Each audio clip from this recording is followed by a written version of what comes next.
Selamat siang teman-teman, shalom. Ini topik yang kedua sepanjang saya di pelayanan ini dari tahun 88 baru pernah saya bicarain ini. Jadi saya tidak akan bahas semua detail, nanti materinya Kakak Faldi akan share di grup pekerja, lalu teman-teman dapat semua. Tapi ini jadi bahan PA, nanti teman-teman akan lihat ya. Belajar nanti ada hal-hal yang akan beta singgung, tapi ada hal-hal yang lewat saja begitu. Ke pemberian. Apa yang beta bagi ini, bagaimana Tuhan menolong beta dalam hal ini, pemberian.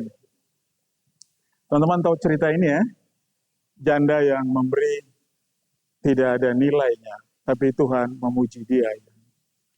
Nah, saya datang dari keluarga yang ekonomi susah, miskin, jadi pemberian itu sesuatu yang tidak mungkin untuk dilakukan. Bisa makan saja sudah bersyukur, apalagi mau memberi. Jadi pemberian itu bukan sesuatu yang mudah bagi saya dengan latar belakang kondisi ekonomi. Selalu berpikir hal-hal lain dan bukan pemberian. Pemberian itu bukan bagian saya, itu bagian orang-orang yang berkelebihan. Tetapi kemudian ketika hari di mana saya terima Kristus, April 86, ada dua hal yang muncul dalam pikiran saya ketika saya menerima Kristus dalam hidup saya. Yang pertama, itu teman-teman sudah dengar waktu saya bagi engkau berharga, bagaimana saya bisa menceritakan Yesus kepada orang, sementara saya tidak pintar bicara. Dan yang kedua, Tuhan telah mengaruniakan karena begitu besar kasih Allah akan dunia ini, sehingga ia telah mengaruniakan anaknya yang tunggal. Saya telah mengalami Tuhan dalam hidup saya. Bagaimana saya harus berbagi itu ke orang lain? Jadi dua hal yang muncul dalam pikiran saya, bagaimana saya menceritakan dan bagaimana saya mulai hidup memberi, menjadi berkat bagi orang lain. Saya berdiri siang ini teman-teman, semua itu karena pemberian. Bukan karena orang memberi ke saya, tapi karena saya memberi dan Tuhan menggenapi semua janjinya di dalam Alkitab ketika kita memberi. Dan itu yang akan saya bagikan siang ini. Nah, pemberian itu dalam Kamus Besar Indonesia itu sesuatu yang diberikan, sesuatu yang didapat dari orang lain. Jadi kalau saya kasih ke Vivi, ya Vivi mengatakan itu juga pemberian dari saya. Sesuatu yang kita terima dari orang lain, atau sesuatu proses, cara, perbuatan memberi atau memberikan. Itu pemberian. Ini cepat saja nanti, itu bukan itu yang mau dibahas. Dalam perjanjian baru, ada dua kata yang diterjemahkan sebagai memberi. Didonai dan karismai. Didomi dapat diartikan memberikan, mengizinkan atau menghasilkan. Nah, ini nanti teman-teman belajar sendiri ya. Ini ayat-ayat nih. Yang menarik, kata ini digunakan dalam sebagian besar kalimat yang merujuk pada Tuhan sebagai pemberi. Ini Yohanes 3:16 tadi, Roma 5 mengatakan bahwa Tuhan memberikan rohnya kepada kita. Kemudian 1 Korintus 12 mengatakan Tuhan memberikan karunia-karunia rohani kepada kita. Intinya, semua yang Anda miliki dalam hidup Anda adalah milik Allah yang dipinjamkan. Anda dan saya tidak pernah dikasih wewenang untuk pemilik. Kita hanya dipinjamkan. Pemilik yang sesungguhnya Tuhan. Itu harus Anda ingat. Nah, kemudian yang kedua dalam Ulangan 10, sesungguhnya Tuhan Allah mula yang empunya langit, bahkan langit yang mengatasi segala langit dan bumi. 1 Tawari Daud berdoa, ya Tuhan punya mula kebesaran, kejayaan, ya Tuhan punya mula kerajaan, dan engkau yang tertinggi melebihi segala-galanya sebagai kepala, sebab kekayaan dan kemuliaan berasal daripadamu. Semua ini Tuhan punya. Jadi pertanyaannya, Anda belajar pintar, itu juga dari Tuhan. Kalau Tuhan tidak memberi Anda hikmat, Anda baca sambil satu pun Anda tidak mengerti pelajaran itu. Saya diskusi dengan anak-anak tentang menolong mereka dalam pemberian, lalu mereka berkata, Pak, tapi kan kita bekerja, jadi itu uang kita kan? Ya, tapi siapa yang memberi Anda tenaga untuk bekerja? Oh iya Tuhan, ya jadi uang itu datang karena Tuhan. Kita tidak punya apa-apa. Anda bisa pakai HP, Anda mungkin berkata itu karena orang tua Anda kerja. Terus siapa yang kasih gaji untuk orang tua Anda? Anda bilang pemerintah. Terus siapa yang membuat pemerintah mengangkat orang tua Anda bekerja? Ujung-ujungnya semua itu Tuhan. Kalau bukan karena Tuhan, orang tua Anda dan saya bekerja sampai jungkir balik pun tidak dapat apa-apa. Jadi semua itu punya Tuhan. Kita tidak boleh terlalu sombong dengan hal yang ada pada kita. Nah, Mazmur 24, Mazmur doa, Tuhanlah yang mempunyai bumi serta segala isinya. Dia punya semuanya. Anda dan saya cuma dikasih kesempatan menikmati saja. Kita harus bertanggung jawab kepada Tuhan.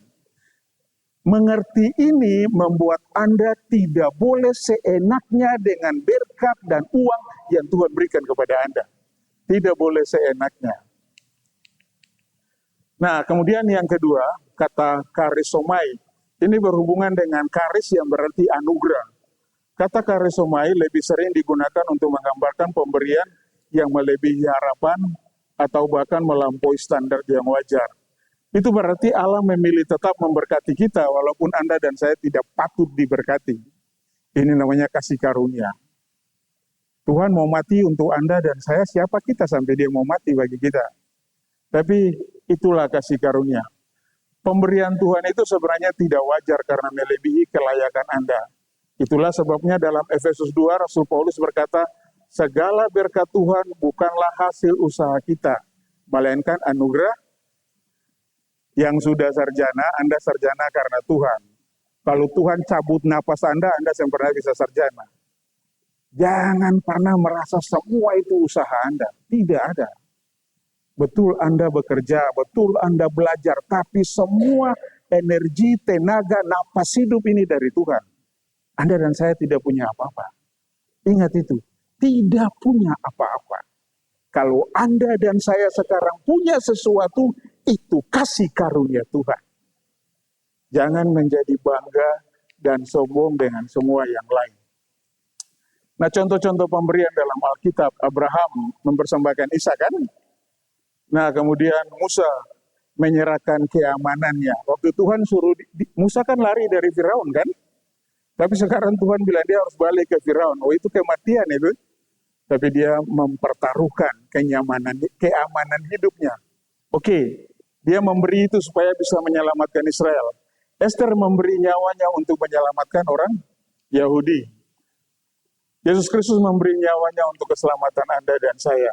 Orang Samaria yang murah hati memberikan waktu dan uangnya kepada orang asing. Sakeus memberikan setengah dari hartanya kepada orang miskin. Jemaat mula-mula menyerahkan harta benda mereka kepada yang membutuhkan. Barnabas memberikan tanahnya untuk mendukung pekerjaan rasul. Ini contoh-contoh pemberian. Tapi siang ini, pemberian yang saya mau bahas khusus yang berhubungan dengan uang. Bukan yang ini. Ini uang.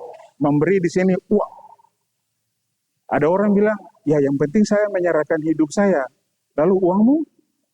Di mana hartamu berada, di situ hatimu? Kalau uangmu ada di HP, hatimu juga di HP. Bukan di Tuhan. Itu. Ini kita mau bahas soal uang saja. Itu gambar uang ya. Uang adalah sesuatu yang diterima sebagai alat tukar. Uang adalah sesuatu yang sangat penting dalam kehidupan. Semua orang membutuhkan uang kan? Yang tidak perlu uang, angkat tangan. Sekarang semua perlu uang ya? Oke, setuju. Walaupun uang tidak bisa membeli segalanya, namun uang diperlukan. Tetapi orang yang mencari uang kekayaan lebih dahulu ketimbang Tuhan akan menemukan jalan keputusasaan dan tidak berkesudahan. Uang jangan dijadikan sebagai tuan, karena uang adalah tuan yang buruk. Tetapi uang harus dijadikan sebagai pelayan, karena uang adalah pelayan yang hari pertama saya bekerja dan dapat gaji, saya pulang dengan gaji saya itu, saya berdoa, saya taruh di atas meja, lalu saya bilang gini, dalam nama Yesus, saya yang mengatur Anda, bukan Anda yang mengatur saya. Jadi setelah saya berdoa seperti itu, hal pertama yang saya lakukan ialah angkat pemberian. Tidak berpikir bahwa mau beli ini, mau beli ini, mau beli ini. Saya mau bilang ke teman-teman, Kita yang datang dari keluarga yang miskin, yang kurang, di dalam hati kita itu banyak bergumul ketika melihat orang lain punya ini, punya ini, punya ini, dan kita tidak bisa membeli karena kita tidak punya uang, kan? Anda diam tidak berarti pergumulan itu selesai. Tidak selesai. Nanti begitu Anda bekerja, sudah punya gaji, beli ini, beli ini, beli itu, beli ini, Tuhan pun tidak dianggap. Jadi hati-hati. Saya sering bilang ke kakak-kakak pekerja, selama Anda masih miskin, kata miskin artinya semua mahasiswa itu hidup dari pemberian orang tua, kan? Anda mesti belajar mengutamakan Tuhan dalam uang. Kalau tidak, satu saat saya tidak akan kaget kalau Anda menjadi alumni, Anda tinggalkan Tuhan karena uang. Alkitab sudah mencatat itu. Ya, saya tidak akan kaget itu. Saya bilang anak-anak saya, dari kalian masih kecil, belajar memberi. Belajar memberi. Tuhan akan menggunakan uang untuk menguji apakah kita bisa dipercaya, dan salah satunya itu adalah pemberi. Anda pikir Tuhan kasih uang per Anda itu Tuhan saya minta pertanggungjawaban, dia tes Anda itu. Kalau Anda tidak benar dengan uang, dia tidak akan kasih lagi. Coba Anda minta uang dari mama. Mama ketemu ada praktek di kampus. Mama dan papa berusaha kirim uang. Mama dapat tahu begini uang saya pakai per praktek, orang tua kecewa tidak? Itu Anda harus ingat itu. Nah, jadi kita akan lihat dasar firman Tuhan. Allah adalah pemberi. Allah memberkati mereka. Tujuan Allah memberkati itu supaya manusia berkuasa. Kata memberkati ini, Allah memberi mereka kemampuan untuk bisa membagi hidup mereka agar mereka berbuah, berlipat ganda, memenuhi bumi ini. Jadi karena Allah itu memberi, maka dia memberkati setiap manusia yang ada di bawah kolong langit ini, sehingga tidak satu pun manusia yang tidak bisa memberi kepada orang lain. Pertama-tama Allah memberi wujudnya, gambar dan rupa Allah kepada manusia. Setelah itu dia memberi kuasa, kemampuan. Allah itu pemberi. Kalau papa saya Patikawa, pas saya lahir di rumah sakit, suster belum tahu nama siapa, tapi suster taruh bayi Patikawa. Betul toh? Suster sentanya kata dia nama siapa, belum tentu ada nama. Tapi suster langsung taruh bayi Patikawa.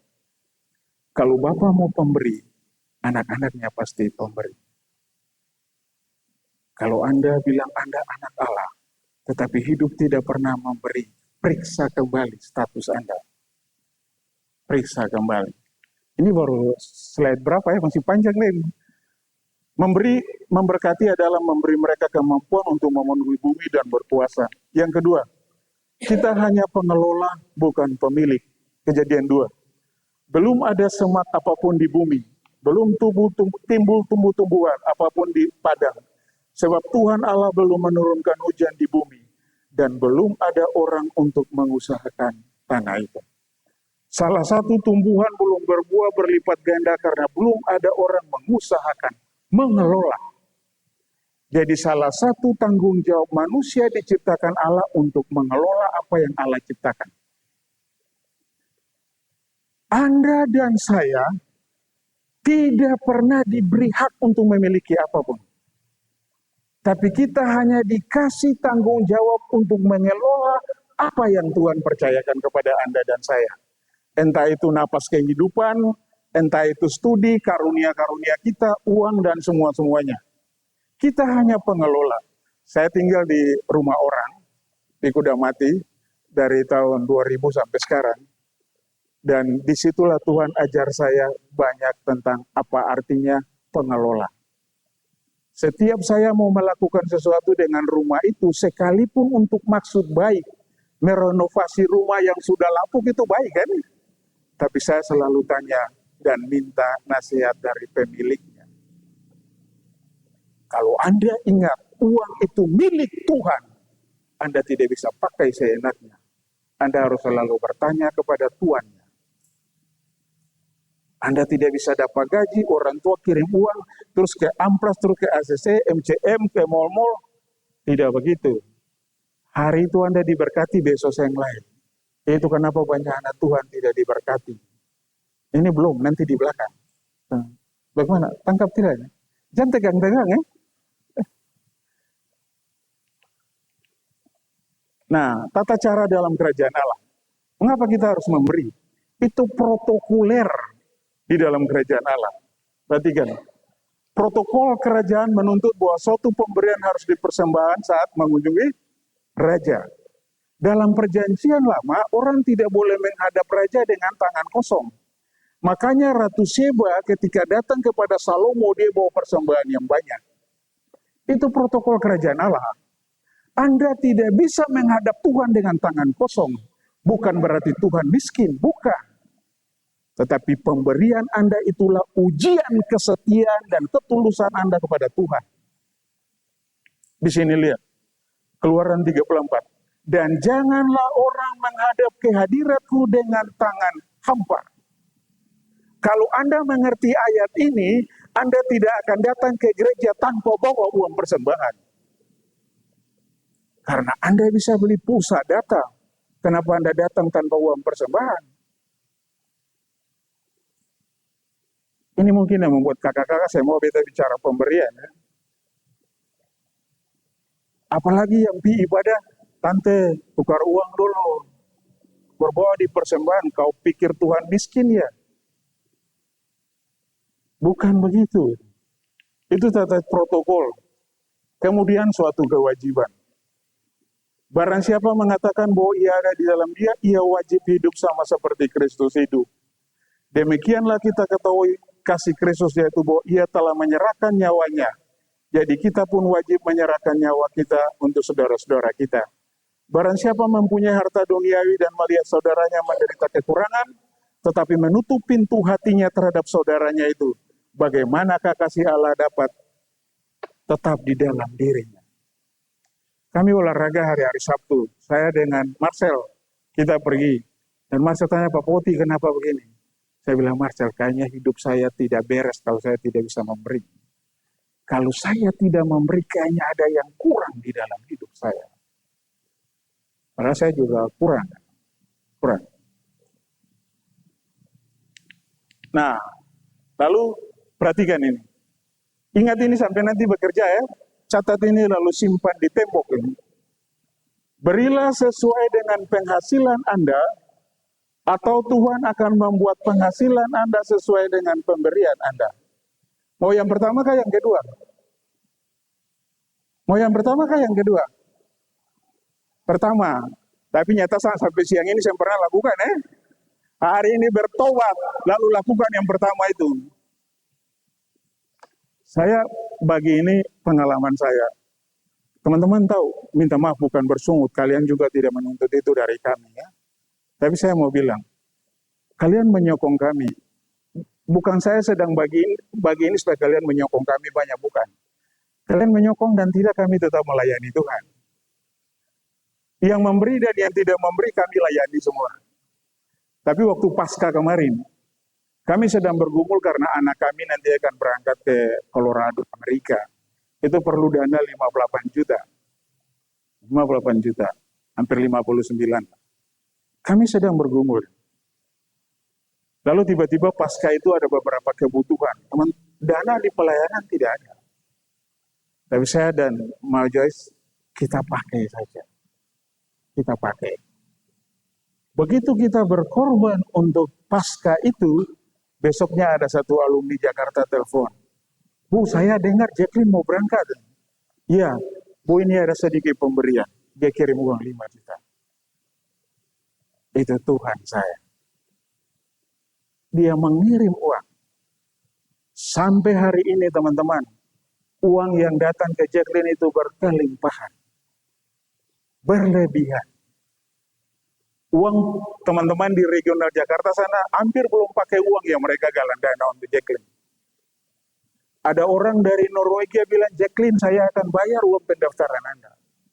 Luar biasa Tuhan. Tepuk tangan untuk Tuhan Yesus. Saya bagi ini supaya siang ini Anda sadar bahwa Anda adalah sumber berkat itu. Karena Kristus dalam diri Anda. Tapi mengapa Anda merasa susah? Karena Anda hidup tidak benar dengan uang. Ingat itu. Hafal ini ya, saya catat ya. Jadi sampai bekerja tetapi ingat-ingat ini. Nah, mengapa perlu memberi? Ini saya cepat saja, tidak semua yang saya mau bahas. Ini ada tambah. Pemberian adalah tanda kasih Allah di dalam kita. Kalau papa saya patikawa, anak patikawa kan? Kalau bapakku memberi, itulah Anda pemberi. Nanti teman-teman belajar di rumah ya. Memberi menjadikan kita serupa dengan Bapa. Sama tadi kan? Pemberian merupakan ujian dari Allah. Maleakhi 3 ayat 10. Bawalah seluruh persembahan persepuluhan itu ke dalam rumah perbendaharaan dan ujilah aku. Apakah aku tidak membukakan bagimu tingkap-tingkap langit dan mencurahkan berkat kepadamu sampai ke lebat. Ini perjanjian lama bicara perpuluhan. Nanti kok perpuluhan topik sendiri ya. Kita bahas. Tapi kira-kira inti dari ini. Tuhan menantang Israel. Nanti ayat sebelumnya di belakang nanti saya bagi. Tapi ayat ini. Israel mencuri milik Tuhan. Makanya Tuhan perintah mereka bawa persembahan. Dan ujilah aku. Kalau Anda benar dengan uang, Tuhan akan memberkati Anda berlimpah-limpah sampai meluap. Itu. Nah ini kita lewat. Kemudian pemberian merupakan tindakan mengumpulkan harta di surga. Harta di surga. Ini dana untuk Jacqueline lebih dari 59 juta. Kalau jumlah semua dengan dana yang orang bayar pendaftaran, yang ada di regional 1 hampir 100 juta. Itu Tuhan kita. Luar biasa. Sampai anak kami nangis. Dia bilang dia baru lihat Tuhan itu sungguh nyata. Nyata, sungguh nyata. Itu lebih penting bagi kami. Dia mengalami Tuhan daripada dia pergi ke Amerika tanpa mengalami Tuhan. Dia melihat Tuhan bekerja bagaimana. Detik demi detik. Ada orang telepon, JJ, saya bayar bis Anda dari Denver ke Colorado. Luar biasa, Tuhan itu. Nah, tetapi kumpulkanlah bagimu harta di surga. Di surga ngengat. Bagaimana cara kumpul harta di surga? Kalau Anda pergi ke bank, satpam tanya, Nyong mau apa? Mau ambil uang. Nyong ada rekening di sini? Seng ada. Satpam bilang apa? Orang yang datang ke bank, orang yang punya rekening di bank. Kalau Anda berdoa meminta tetapi tidak dapat, jangan-jangan rekening Anda tidak ada di surga. Kosong. Bagaimana Anda menabung di surga? Memberi. Dengan pemberian, Anda mengumpulkan harta di surga. Kedua, waktu Anda sampai di bank, Anda akan menarik uang tidak boleh lebih banyak dari saldo. Jadi kalau Anda saldo 1 juta, mesti tarik 800, 900, tidak boleh 1 juta toh. Tutup. Dengan kata lain, saldo lebih besar dari penarikan. Jadi kalau untuk anak saya, Tuhan beri 100 juta, saldo saya lebih dari 100. Tangkap tidak? Tangkap kan? Memberi. Memberi. Itu meningkatkan saldo Anda. Pemberian menolong agar hati tidak kepada harta. Di mana hartamu berada, di situ hatimu. Orang yang tidak, saya kadang-kadang tidak terlalu puas dengan banyak orang dalam pelayanan. Saya bilang ke kakak-kakak pekerja, Anda mau tahu hati dia ke Tuhan atau tidak, cek kemana uang dia. Kalau uangnya kepada amanat agung, hatinya ke situ. Tapi kalau uangnya, tubuhnya datang ibadah, tubuhnya datang PA, tapi uangnya ke tempat lain, belum tentu. Satu saat dia akan tinggalkan Tuhan. Saya bilang ini kepada Anda sungguh-sungguh. Banyak orang di kampus sungguh-sungguh semangat. Ini ada Paris, Pak Niko, Maheti. Mereka tahu alumni kita sangat banyak. Tapi setelah itu tidak tahu di mana mereka berada. Uang penyebabnya. Pemberian menjadikan Tuhan berhutang kepada kita ini. Baca ayat ini sama-sama. 1, 2, 3.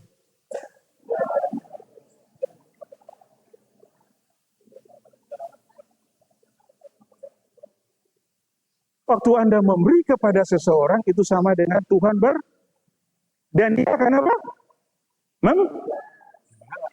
Kapan membalasnya? Waktu Anda berdoa, Tuhan tolong saya butuh uang semester, Tuhan menggantikannya. Tapi kalau Tuhan tolong saya butuh uang semester, kemarin saya kasih kamu berkat uang, kamu pakai foya-foya. Kenapa sekarang kau minta dariku?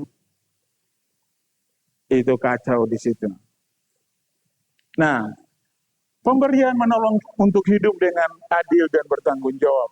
Lalu kata Yesus kepada mereka, kalau begitu berikanlah kepada Kaisar apa yang wajib kamu berikan kepada Kaisar, dan kepada Allah apa yang wajib kamu berikan kepada. Ini ahli Taurat ingin menjebak Tuhan Yesus. Yesus ini bayar pajak ke Seng. Begitu Yesus bilang Seng, langsung tangkap Yesus. Tapi Yesus kan tahu. Berikanlah koin kepadaku. Gambar siapa ini? Kaisar.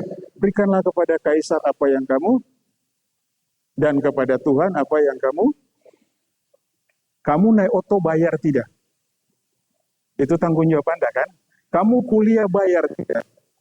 Lalu kenapa Tuhan kasih kamu napas hidup tidak pernah kamu bayar? Dapat uang habis. Untuk yang lain kamu bayar. Untuk yang Tuhan kamu datang kosong.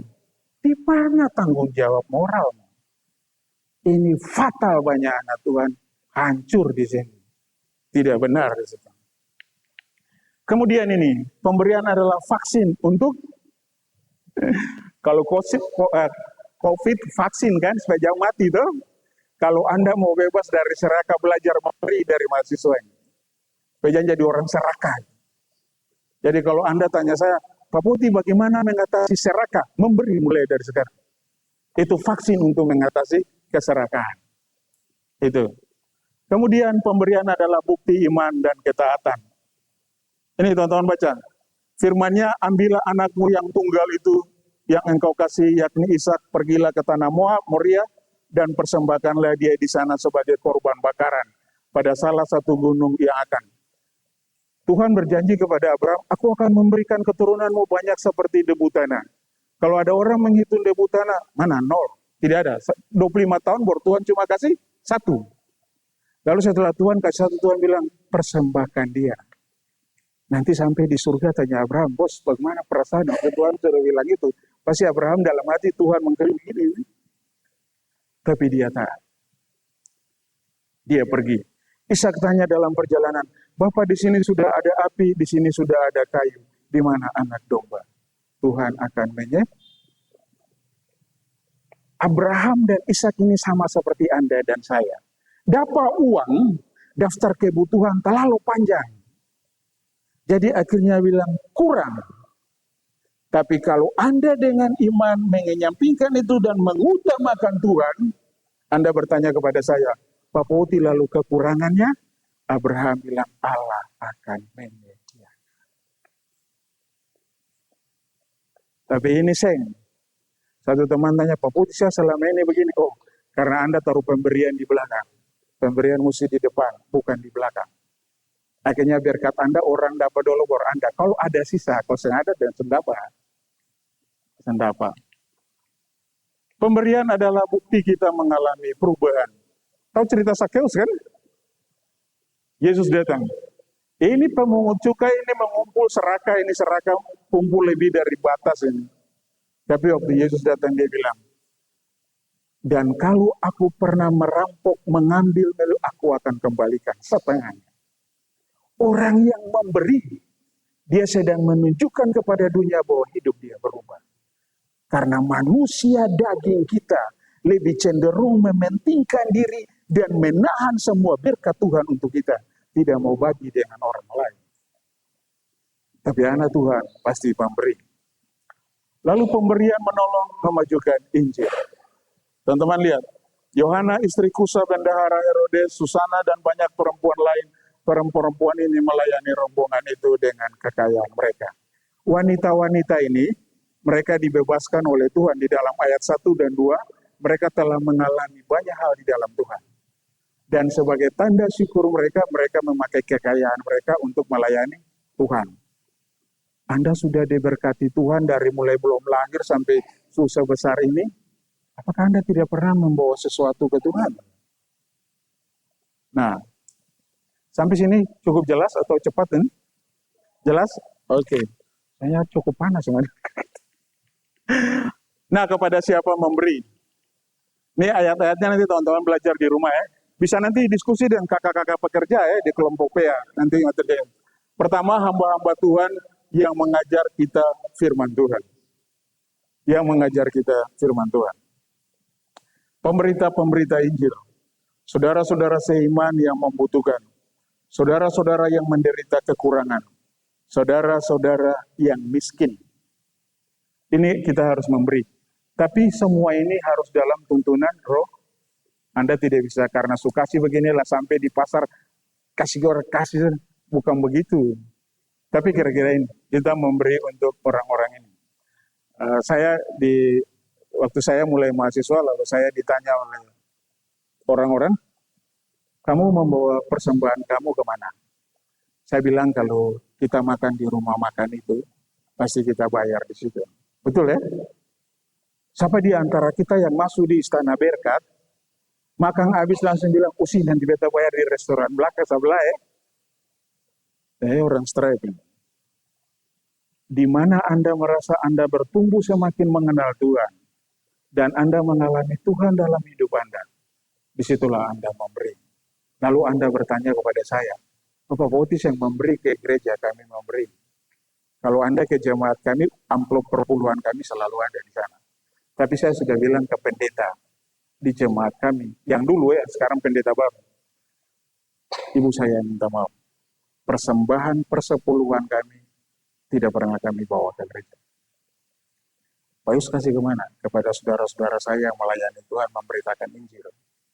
Tapi Anda bilang, tapi kita lihat, Pak Yus dumpu amplop perpuluhan selalu ada. Iya, yang kami bawa itu persembahan syukur. Tapi itu bukan perpuluhan kami. Nah, jelas ini sudah ya kepada siapa yang memberi.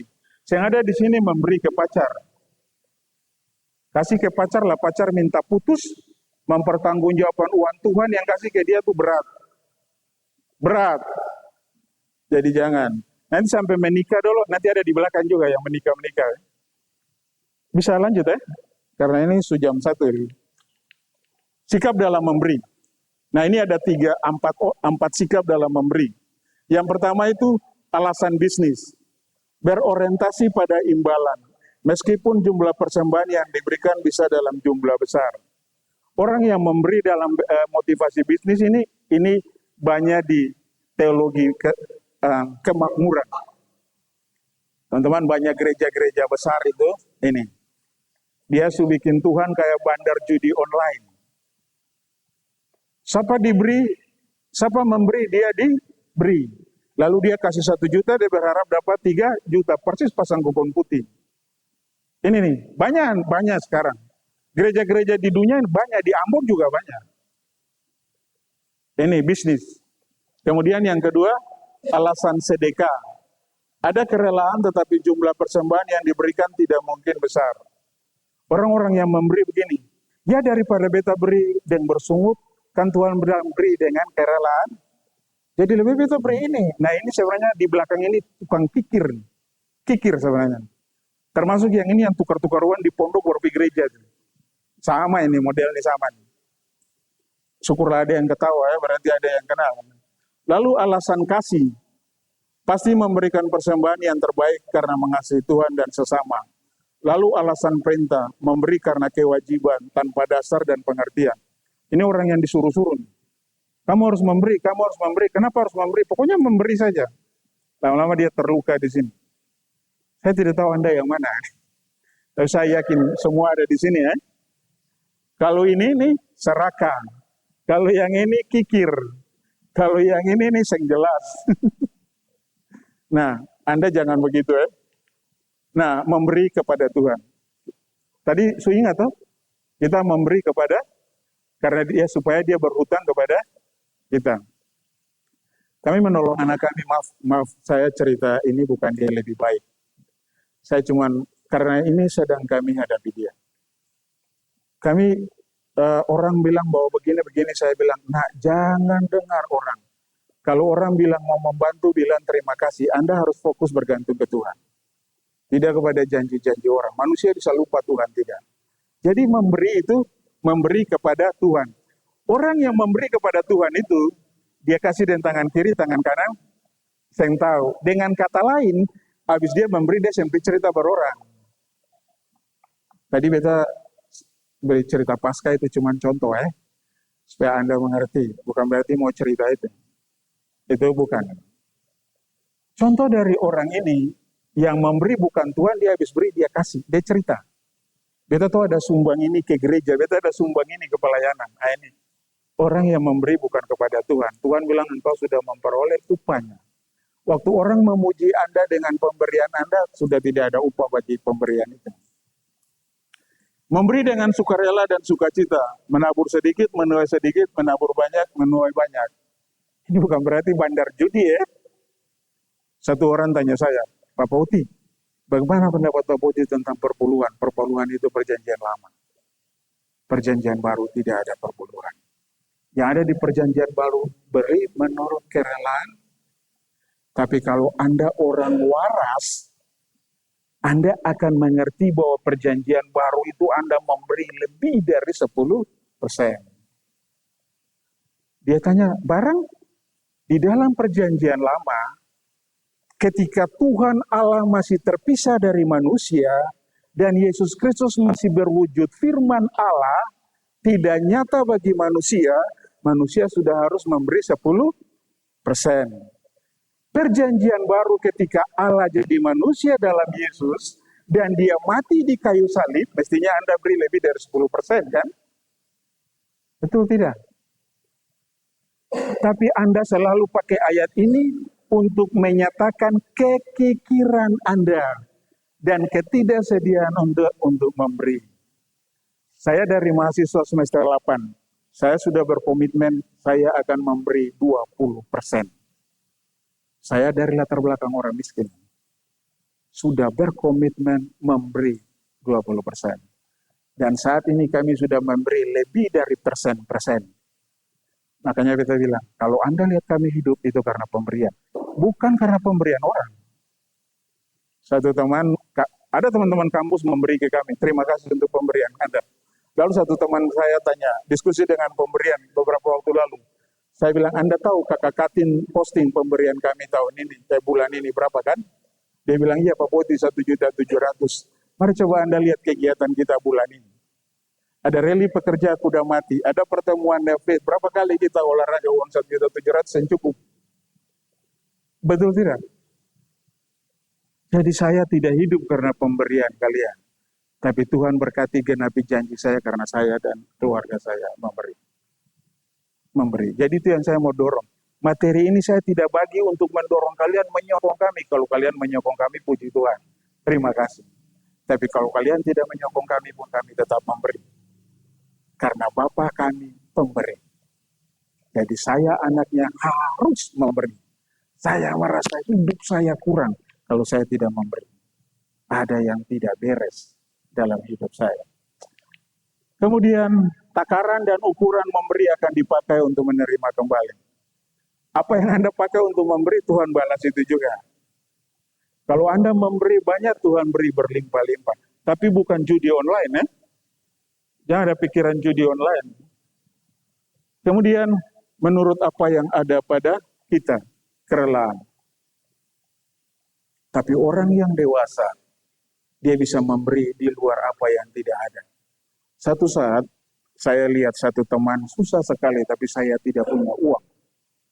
Saya tidak punya uang. Dan saya berdoa, kami berdoa, Tuhan beri kami berkat supaya kami bisa bantu teman ini. Teman itu tidak tahu bahwa kami sedang mendoakan itu. Lalu Tuhan memberi berkat kepada kami. Dan kami bawa semua uang itu. Kalau kami tahan kan tidak ada yang tahu kan. Waktu saya tahan itu orang tidak tahu. Tapi Tuhan geleng-geleng kepala. Bukankah kamu meminta supaya menolong dia? Dan sekarang saya berikan Anda tidak tolong. Pertama dan terakhir. Tidak lagi. Banyak di antara kita begitu.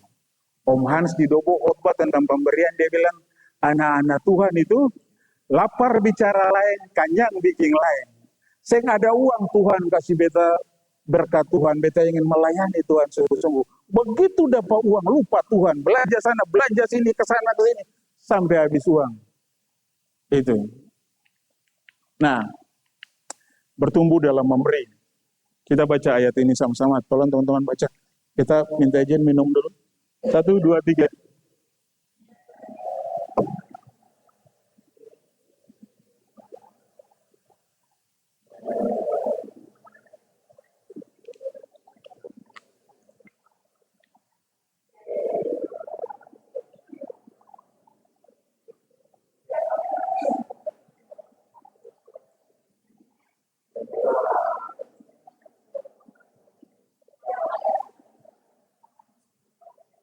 Kita baca sama-sama ayat 12. 1, 2, 3.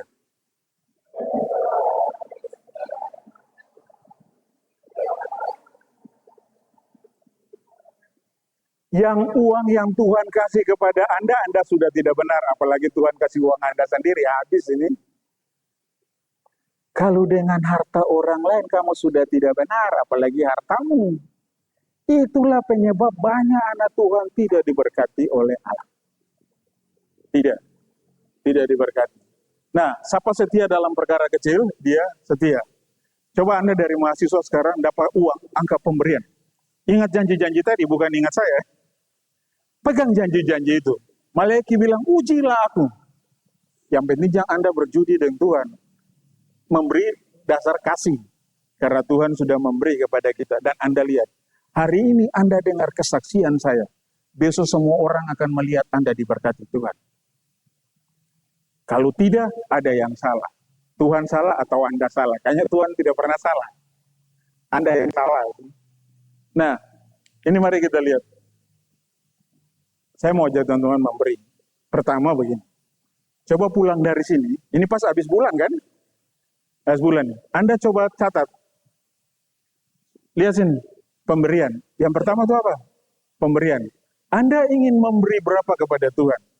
Setiap bulan. Jangan yang terakhir ya. Jangan jumlah dulu baru pemberian sekian. Oh jangan. Nah, jangan Anda bola-bola balik. Tuhan bilang bawalah hasil Jadi pemberian mesti yang pertama. Anda mau beri berapa ke Tuhan? Lalu kemudian yang kedua, uang kos Anda 1 bulan berapa? Kemudian transport 1 bulan berapa? Hitung nanti ya, semua hitung. Nanti pemimpin-pemimpin tolong ya. Kalau pemimpin dia tidak tolong, adik-adik pemimpin yang beres yang uang nih. Yang beres itu. Kemudian makan. Makan ini makanan yang 3 kali sehari ya. Jangan tambah gorengan, aduh. Kalau banyak gorengan mengelola uang salah miskin. Ini makan yang pagi, siang, malam nih. Yang sehat, 4 sehat 5 sempurna nih. Kemudian kebutuhan lainnya. Kebutuhan lainnya minyak rambu yang wanita, bedah, kebutuhan wanita, catat 1 bulan berapa. Tapi ini catat yang benar-benar ya, jangan Anda karang-karang nih. Yang cuma 200 tiba-tiba karena mau beriman lalu taruh 1 juta. Tuhan saya akan jawab karena Tuhan tahu 800 ini saya beres. Anda bisa tipu saya, Tuhan tidak bisa Anda tipu. Jangan main tipu-tipu, itu tulis yang sebenarnya. Lalu dana sosial. Dana sosial ini juga perlu. Jadi tiba-tiba orang kasih kupon basar, Anda kaget. Tapi dana sosial, jadi teman-teman, keluarga kami pikir kami ini banyak uang, berat saya ada uang ya, sampai sekarang masih miskin. Kalau Anda lihat kami hebat itu karena Tuhan. Tapi dalam pos keluarga kami ada dana sosial. Jadi tiba-tiba teman-teman tawar basar, Pak Putih bisa ambil kupon basar, selama dana ini ada bisa. Tapi kalau dana ini saya ada kosong, oh saya ada, kami saya ambil. Anda tidak bisa pakai uang makan untuk beli basar. Anda ambil 1 kupon basar itu Anda uang makan 3 hari, mati Anda. Anda makan 1 hari lah 2 hari kelaparan, 2 puasa itu. Tapi ini tujuan pengelolaan ini untuk Anda tahu. Ini contoh saja, nanti teman-teman buat yang sesuai kebutuhan kondisi mahasiswa ya, yang keluarga juga, keluarga nanti buat. Tapi ini kebutuhan, jumlah semua berapa? Berapa dananya? Ada yang sejumlah itu cepat? Saya ada kah? Saya ada yang jumlah. Orang matematika mana? Nah ini sudah, ini contoh saja. Contoh, Pak Boti kasih contoh saja ya. Misalnya kebutuhan Anda itu 3 juta misalnya. Contoh. Sekarang yang kedua, pemasukan dari orang tua berapa? Orang tua biasa kirim uang 1 bulan berapa? Catat. Oke? Kemudian kalau yang dapat beasiswa berapa? Kalau orang tua dan beasiswa berlebihan, lalu Anda miskin, itu masalah paling besar tuh.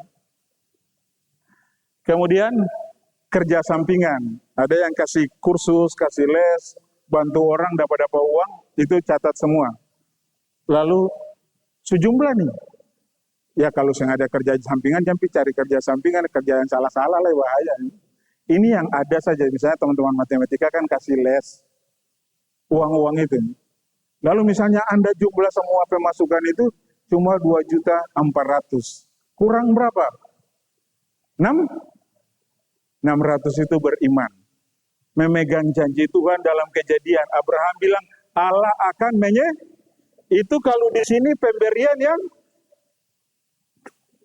pemberian di bawah dari iman hilang gitu. Tangkap ya? Sampai sini cukup mengerti?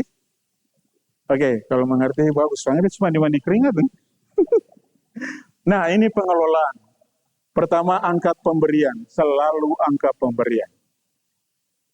Dapat uang dari siapapun, angkat pemberian.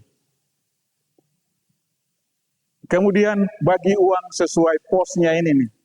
Bagi uang nih. Ini makan, ini kamar kos. Anak Tuhan yang kos yang bayar uang kos memalukan Tuhan.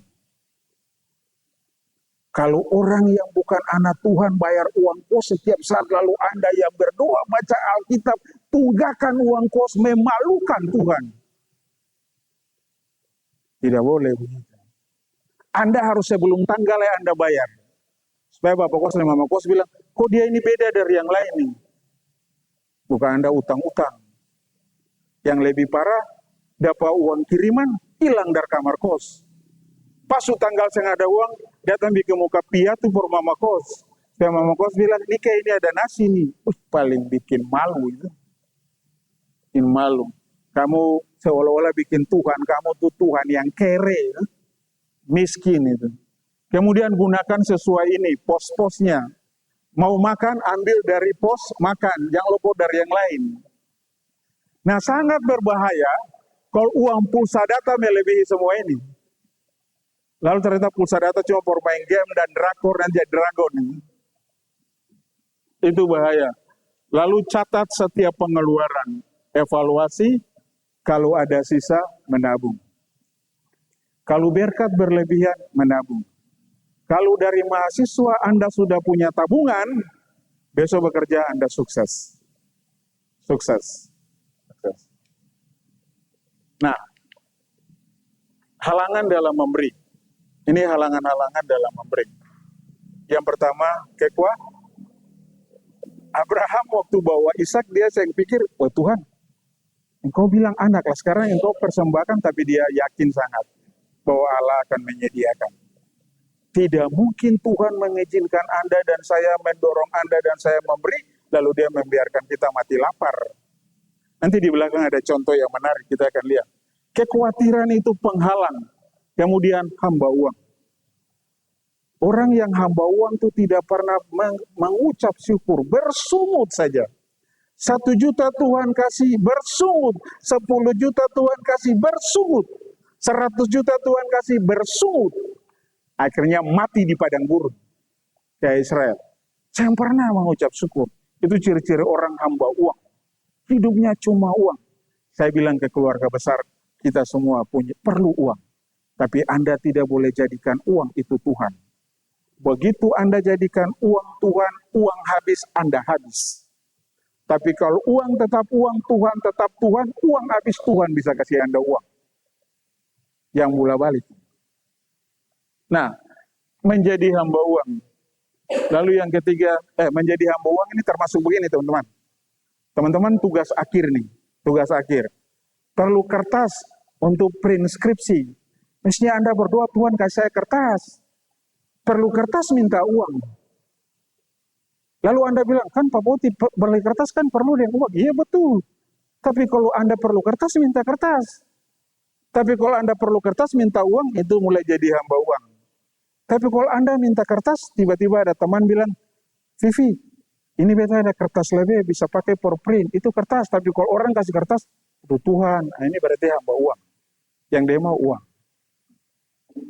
Karena kalau dia minta 5.000, 1.000 per kertas, 4.000 per main-main. Itu contoh. Ketamakan dan cinta uang. Nah, ini sama, ketamakan. Lalu kemudian ada yang menarik nanti di belakang. Tidak memiliki pemahaman yang benar tentang pemberian. Ada yang menyebar harta tetapi bertambah kaya.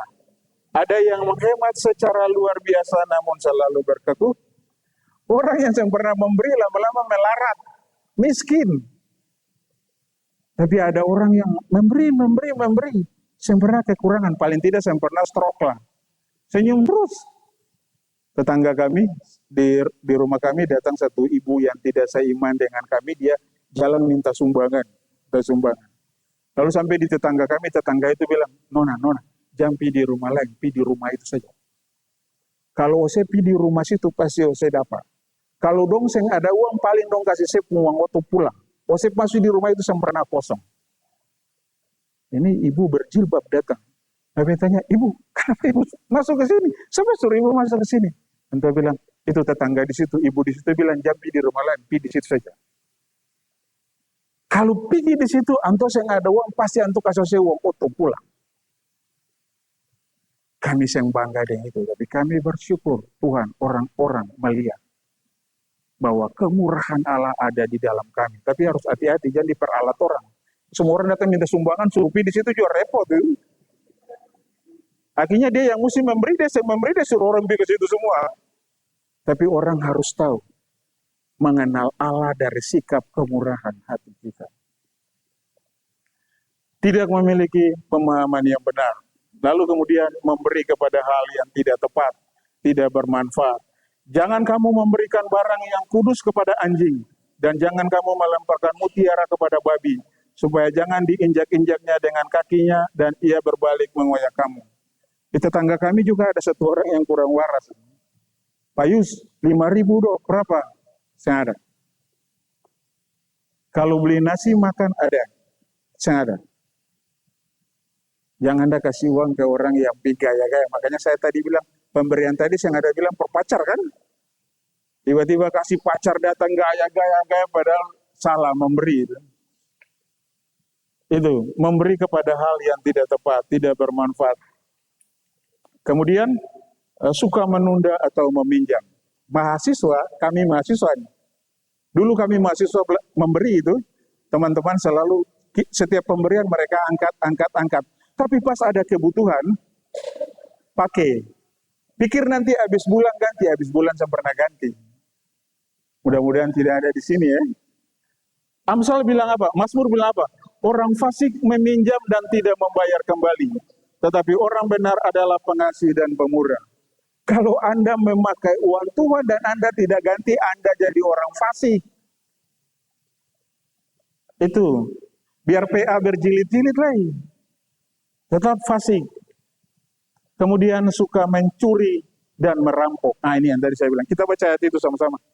Bisa teman-teman baca ya? Itu Maliaki 3 ayat 8. Yang bisa baca cari saya di situ. 1, 2, 3.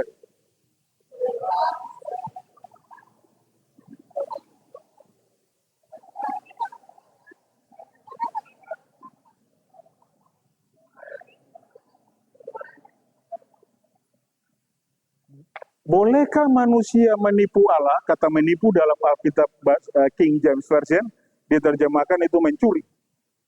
Jadi kalau dalam King James, bolehkah manusia mencuri dari Allah? Nah, namun kamu mencuri aku. Tetapi kamu berkata dengan cara bagaimana kami menipu atau mencuri engkau?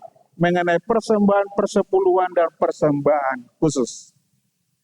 Anak-anak Tuhan yang ikut Tuhan tapi tidak membawa persembahan kepada Tuhan adalah pencuri, dan penipu yang kudus. Tuhan marah kepada mereka. Makanya ayat 10 tadi itu. Nanti teman-teman baca ini akibatnya. Saya bilang ke teman-teman, Anda bisa PA, tapi Anda bisa terus jadi pencuri kalau Anda tidak memberi. Anda bisa terus ikut Tuhan, tapi Anda terus penipu kalau Anda tidak memberi. Anda harus memberi supaya Anda dikasih label pencuri dan penipu. Kemudian tidak sehati sebagai pasangan ini. Ya ini kalau sebegini bahaya. Kalau Anda perlu teman, Berdoalah untuk teman yang juga mengutamakan Tuhan dalam pemberian. Kalau tidak repot, lama-lama bisa fayo con Dios. Itu bahaya. Kami selalu sepakat, suami istri, Mama Heti dan Om Niko, Om Riz dan Mbak Maebi sepakat. Kalau untuk pekerjaan Tuhan itu selalu yang utama. Sepakat. Itu pasangan yang cocok. Jangan berdoa untuk pasangan yang dulu teman kuliah saya bilang gini, Uti, bisa mau pacaran deh saya. Barang, saya ngerokok. Siapa juga mau pacaran deh saya. Uang gaji habis for make up saja. Itu uang habis for sia-sia. Lalu, mari kita lihat. Teman-teman tahu ini ya, 1 Raja-Raja 17 ayat 10. Bisa buka sebentar kan? Bukan. Masih sedikit lagi ya. 1 Raja-Raja 17 ayat 10 sampai 24. Kita baca bergantian secara cepat, satu orang satu ayat. Dari ayat 10 sampai ayat 24. 1, 2, 3. Yang sudah dapat mulai.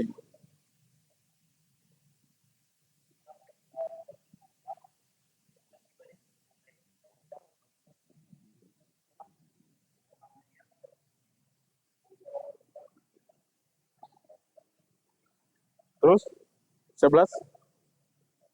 Ketika perempuan itu pergi mengambilnya, dia berseru lagi, cobalah kita baik kepada Allah. Oke. Ya, lanjut.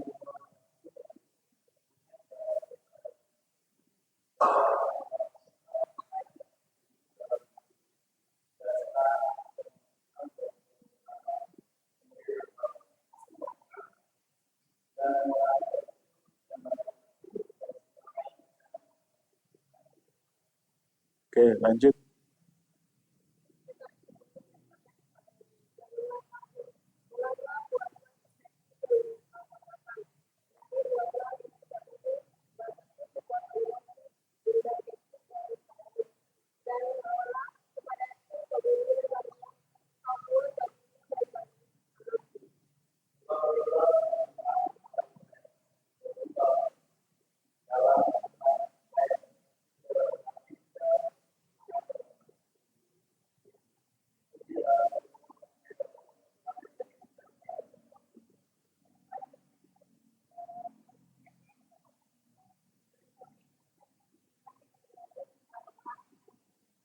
Oke, lanjut.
Sudah?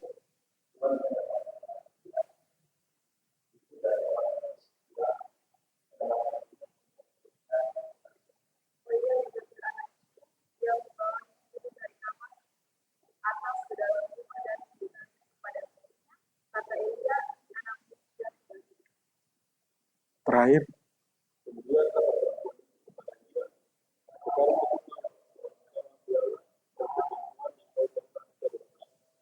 Teman-teman tangkap cerita ya. Ada satu perempuan janda dengan satu anaknya yang cuma punya sedikit tepung saja. Yang satu kali makan langsung mati. Tiba-tiba datang orang yang mereka tidak kenal ini. Lalu orang itu dengan sok-sok kenal bilang, buat aku roti. Kan Elia tadi bilang begitu toh? Coba Coba Anda sedang sekarat nih, tidak ada uang semester, tinggal 100.000, lalu orang datang, Vivi kayak 100.000. Siapa ini? Kan pasti respons kita ini, siapa ini? Tapi lihat ini, Elia datang dan Elia bilang, buat saya roti. Ada kebutuhan dari Elia. Itu perintah Tuhan, Tuhan bilang ke Elia, pergi ke Sarfat dan ada seorang janda. Jadi kalau misalnya tiba-tiba ada orang yang tidak Anda kenal datang minta uang, Anda harus hati-hati, siapa tahu itu yang Tuhan suruh untuk menguji Anda. Siapa tahu. Ya, maksudnya beta bilang siapa tahu ini uji dulu jangan main kasih habis itu. Rupa putih ini bagi firman Tuhan, beta kasih beta rugi. Nah itu ada kebutuhan. Lalu kondisi janda Sarfat itu, dia hanya punya sedikit tepung kan, tidak punya alasan untuk memberi. Tapi Elia, karena Tuhan perintah dia ke janda itu, Elia mendorong dia. Elia memberi keyakinan kepadanya karena perintah Tuhan. Elia bilang Tuhan akan memberkati sehingga minyakmu tidak akan habis. Nah, lalu berikut. Ketaatan perempuan janda itu. Lalu setelah dia taat kepada Elia, minyak mengalir sang habis kan? Tapi setelah Tuhan berkati dia begitu, ujian berikut datang. Anaknya sakit. Ujian biasa kita setelah diberkati itu ujian datang.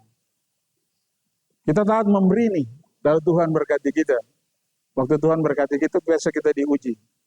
Angka pemberian ke ACC. Biasa diuji. Lalu anaknya Elia berdoa dan Tuhan menyembuhkan anak itu. Pertama, wanita dan anaknya itu kenyang, berlimpah-limpah atau perut. Yang kedua, dia hidup. Berkat yang pertama itu saya nggak ada arti sampai berkat yang berikutnya. Tujuan Tuhan memberkati Anda supaya Anda mengalami kehidupan yang kekal. Lalu pengakuan janda itu, sekarang aku tahu bahwa engkau abdi Allah. Orang akan mengenal Tuhan dari kemurahan hati Anda dan saya, dari pemberian Anda dan saya. Anda bukan satu-satunya orang yang kekurangan di dunia ini.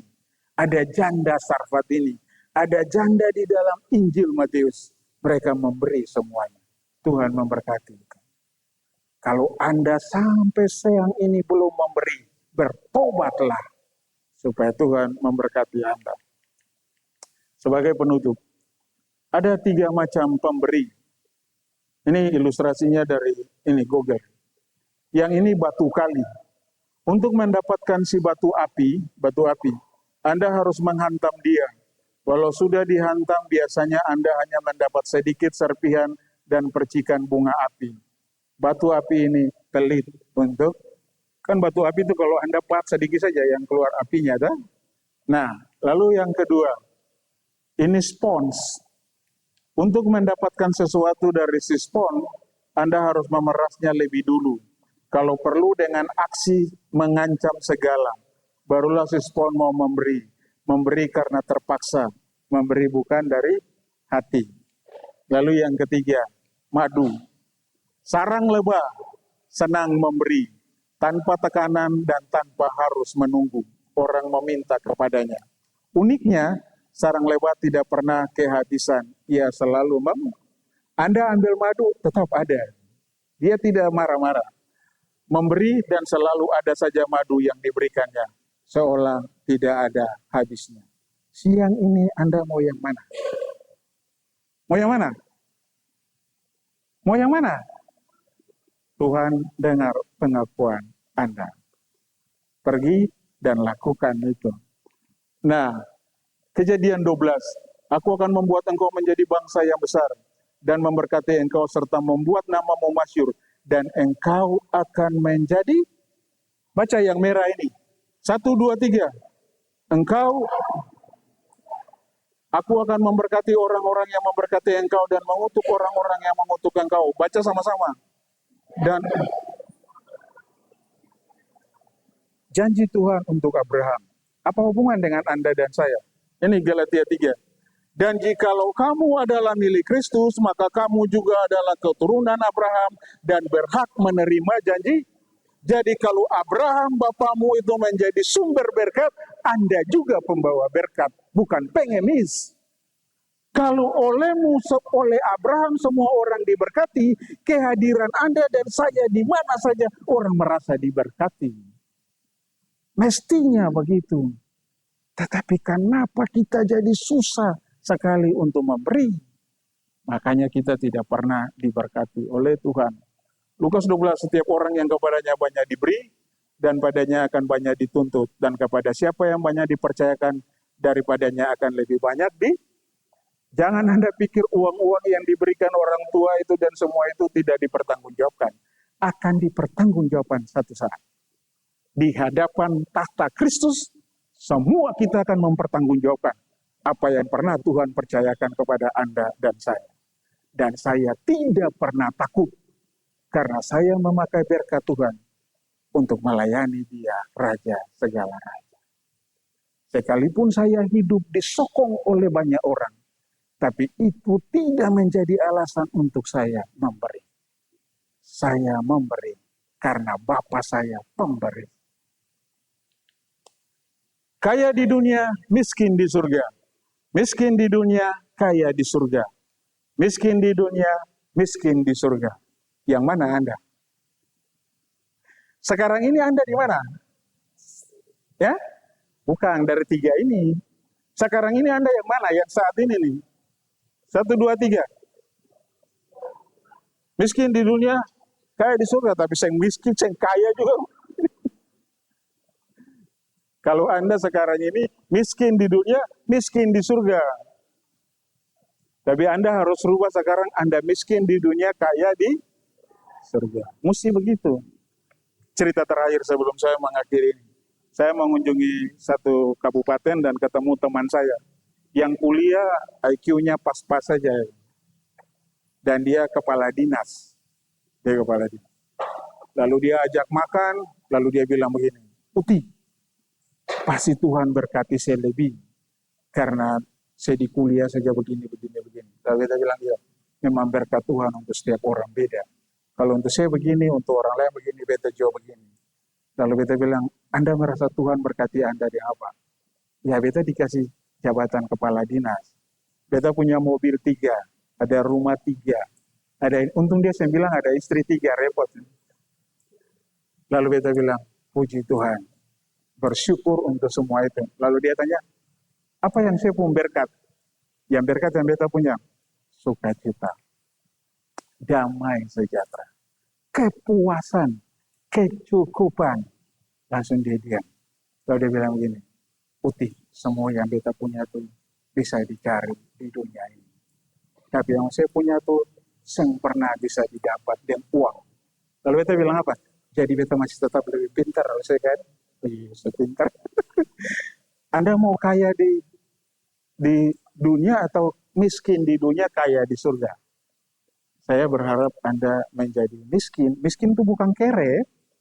Miskin itu bukan kere, tapi hidup berbagi dengan orang lain. Dan di surga sana tabungan Anda berlimpah-limpah. Jadi setiap Anda butuh apa saja, cair. Karena saldo Anda besar. Tuhan berkati. Mari kita berdoa. Bapa di surga, terima kasih untuk firman Allah yang sudah kami dengar. Kami mengakui di hadapan Engkau Tuhan. Kadang-kadang kami tidak benar dengan uang. Kami merampok, kami menipu, kami mencuri. Sementara kami masih menyebut kami anak-anak Tuhan. Padahal Bapa kami adalah Bapa yang memberi. Siang ini kami sudah mendengar firman Tuhan. Tolong kami, supaya kami bisa menjadi anak-anak pemberi. Seperti Bapa kami. Dan kami menjadi berkat bagi banyak orang. Terima kasih Tuhan. Karena Engkau berjanji olehmu semua orang akan diberkati. Kamilah pembawa berkat itu. Tolong kami supaya kami hidup benar dengan uang kami. Dengan uang yang Engkau percayakan kami. Dan kami mengelola itu dengan benar. Supaya Engkau terus mempercayakannya berlimpah-limpah dalam hidup kami. Dan banyak orang datang kepada Engkau karena uang yang Engkau percayakan kepada kami. Berkati anak-anak muda ini. Supaya sejak mereka muda Tuhan, mereka benar dengan uang. Mereka menguasai uang dan hati mereka tidak dikuasai oleh uang. Berkati orang tua mereka dengan segala usaha dan pekerjaan mereka, supaya anak-anak ini melihat berkat Tuhan yang terus mengalir, dan mereka semakin sadar bahwa mereka hanya pengelola, bukan pemilik, untuk memakainya untuk hormat dan kemuliaan. Terima kasih Bapa, dalam nama Yesus kami berdoa dan menyerahkan mereka semua dalam tangan kasih karunia-Mu. Terpujilah Yesus Kristus kekal selama-lamanya. Amin. Oke. Matthew.